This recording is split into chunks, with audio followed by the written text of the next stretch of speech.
Hey everybody, welcome back. I know it's been a few weeks since I've done a video. I've been busy with work. I've actually went and shot an ASA down in southern Indiana. It was like 2.5 hours away as well. And this week I got a really bad eye injury at work. I got something in my eye and it scratched my cornea. I can't shoot or nothing right now. I'm kind of blind in my right eye and it's my dominant eye, which sucks. Literally a big scratch all the way across my eyeball, goes straight across my cornea. Right now I've got probably 50% of my vision back in my right eye. I still can't read or anything. It's still super light sensitive and stuff, but it's getting better. But today I wanted to make a video on a new purchase I made. It's not the cheapest purchase, but I know I mentioned something back about getting a new bow, so I was really getting into 3D and all that stuff. So here it is. It's a Mathews. I know, another Mathews. I happen to enjoy Mathews. Had to get a stand for it. The Elevation Raptor stand for those 3D shoots. Easy on, easy off. This is it, guys. It's an older bow. It's not super old. It's only a few years old, but it's a Mathews TRX7. It's 40 inches ATA. I got new strings on the way. I ordered a set of high octane strings from Gas. I'm getting really bad peep twist, and I noticed my ATA is like almost a 1/2 inch long. I don't know, I think these might be the original strings on the bow. The bow's from 2019 or 2020, something like that. But I did go out and buy all kinds of new stuff for it. Like I said, I got strings on the way. I got a red string, black serving, and blue speed knocks for it because I got blue dampeners in the riser. But we'll start on the bars. The bars are long target bars. I know it's a little hard to see, but I got an 18-inch rear. I got 1, 2, 3, 4, 5, 6, 7, 8 ounces on the back. They're actually Viper X-Strike bars. They're not expensive at all. You go on the Viper archery site and look those up. They're very inexpensive. They're super nice. They're super rigid. The front is also a Viper X-Strike. It's 30 inches. I'm only running 2 ounces in the front right now. I'm still kind of messing with weights and stuff. I might actually go a little bit shorter on the back bar. I might get a 14 or a 12. I don't know yet. I do like this long bar. The bow holds really awesome. And I got Ultraview, the B-Real 1.0 grip. I like these better than the 2.0s. And then the rest, I got the Hamskea Hybrid Hunter Pro with a target blade on it. It doesn't have the housing or the arrow containment housing on it anymore. And then for the sight was the most expensive thing on the bow other than the bow. It's a black gold competition 2A. You buy just the sight bar, it's like 460 bucks. And then on the sight bar, I have another Ultraview scope. This is the UV3, not the UV3 XL. This is the 31 millimeter. Right now I'm running the stock light cartridge. I have an aftermarket adapter to run I got a Schlite light on it, but the blue light that comes with it doesn't light the fiber in my center drilled lens good enough, so I had to order a UV light from LP.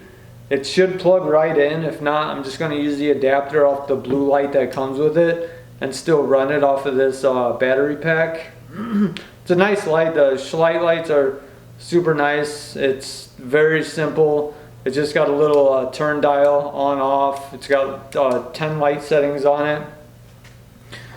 And on the UV, there's this guy on eBay. He makes these sunshades and those light adapters. Honestly, super inexpensive. It was like 40 bucks altogether or something. And then like I said, I'm running the Schlite light. I do have the UV light for this on the way, because Ultraview runs an ultraviolet light, and for the center drilled lenses, they are amazing. If you even go on like the LP sites and all that stuff, they tell you if you're running a center drilled lens to run an ultraviolet light. This, on a super sunny day when I went and shot that ASA down in southern Indiana, which I placed 3rd for known 40. Next for that was the state qualifier. For the state championship, I'm going to shoot known 50, and I'm going to move up from there. But yeah, they'll tell you to run an ultraviolet light on a center drilled lens. It makes the lens or the fiber so much brighter, especially on a sunny day. This little light cartridge on this Ultraview is way better than the blue light that comes on the Schlite. Like if I ran the 40mm or the 41mm, the UV3 XL, the housing is just so big, there's not enough light from the cartridge to illuminate that pin in the center drill lens. I am running a 4-power lens, center drill. Like I said, I'm running a green fiber. And that's pretty much it, guys, on the bow. And it's nothing fancy. I'm running Bee Stinger 8 degree down for the front bar, and I'm running a Bee Stinger back bar mount. I had the Schlite on here, but this long bar, the Schlite Atlas on my Mathews, or the Mathews edition one, it's just too much weight. This long 18-inch bar with the 8 ounces of weight, it does not hold up at all. So now I gotta buy a new Schlite mount for my V3X because it's stripped out. And then since I've been getting serious into it, I got an elevation field quiver set up. It's the Nerve. It's not the Meta one or whatever it is, the super expensive one. I mean, it's not that much more expensive. It's like 20-30 bucks more than this, but local shop sells these, the whole kit, so I went out and bought that. So this is what I'm running for tournaments. I got rid of my Kifaru hip quiver or field quiver, whatever you call it. It's just, I don't know, it's just too big and bulky. The Kifaru is too big and bulky for tournaments. It's this huge panel on the side. It's a super awesome quiver. Not when you're out running ASAs and all that stuff. It's just too big, too bulky. You can fit way too much stuff in them, and I overload it, and I got the, drink holder and everything on it. I did actually buy a new scope for this, and I already got rid of it. I should have ordered the 31mm instead of the 41. I did get the XL AVX 41, and it was just too big. When I moved over to this UV3, the 31mm for target, I threw on that 41mm, and it was just way too big. Coming from a 31 back to a 41, it's so hard when you're shooting target, for me. But I mean, I was gonna do a bow build with this bow, but like I said, I went and shot that ASA. I bought this bow 4 days before that ASA tournament down in southern Indiana. I literally had to throw it together and get it dialed in 3.5 days. It was actually really dumb, but I shot really awesome with it. I did paper tune it, I walk back tuned, French tuned, all that stuff, and it is dialed. It is super dialed right now, and I don't want to mess with it. I got a couple shoots coming up for the IFAA here in Indiana.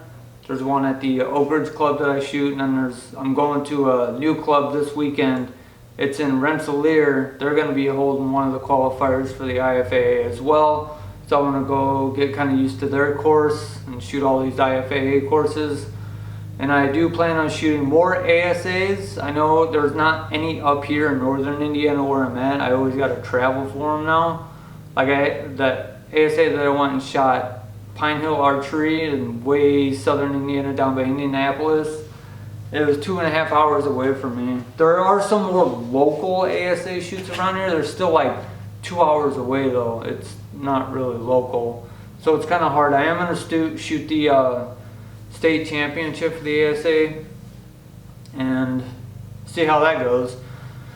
Once you shoot a ASA state championship, you can start doing the bigger pro-am shoots, which I plan on doing. I don't know if I'm gonna do them this year. I might do them next year. This is my first year getting into the whole 3D game, and it's hard. It's a lot. It really is.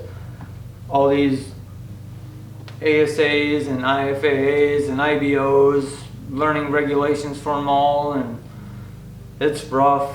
It really is. That's why I'm only doing the 2 this year. I might shoot IBO next year. I don't know. We don't have any IBO around.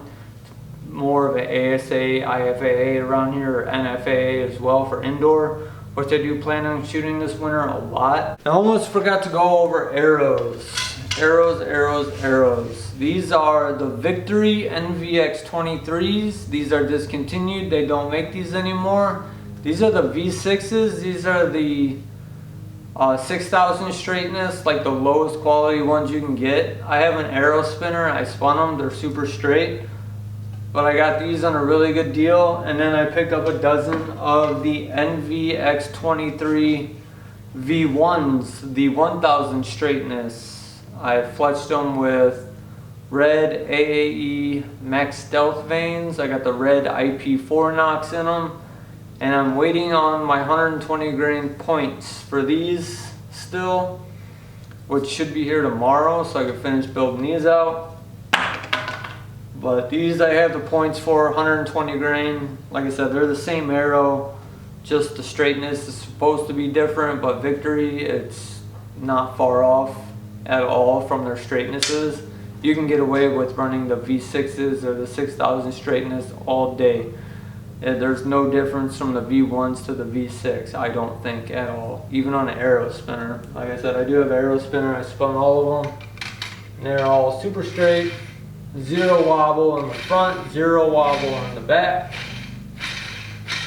And that's their lowest tier of the NVX. The VTACs actually replaced these arrows, which I'm going to pick up very soon as well. But I got a good deal on these from a shop out in Illinois that I go to. They have an eBay store, and they were selling me a dozen of these brand new in the box for dirt cheap, so I bought them. I do like these arrows. They're super light. I think they're right around 400 grains. Let me see what they are.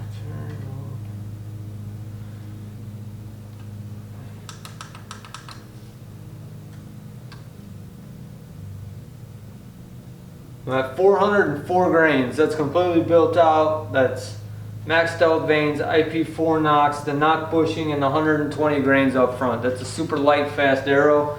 And the TRX7 that I'm running is at 60 pounds.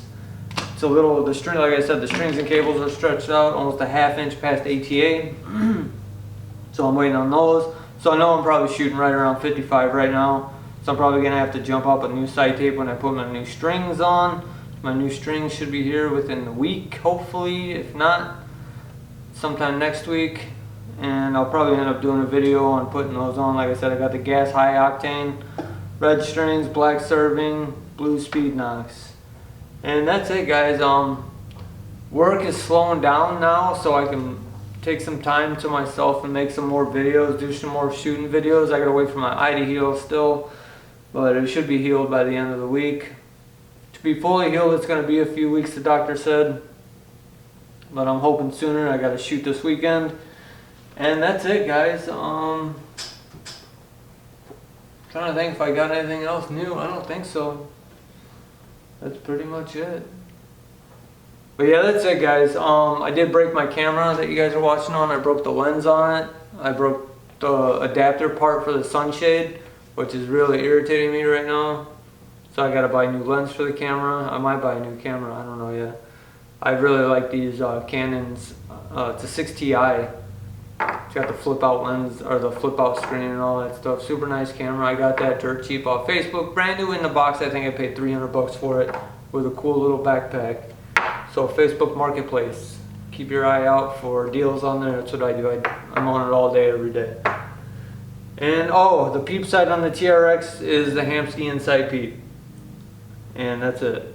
I'm running an A clarifier with the 4-power lens. It's super clear, super crisp.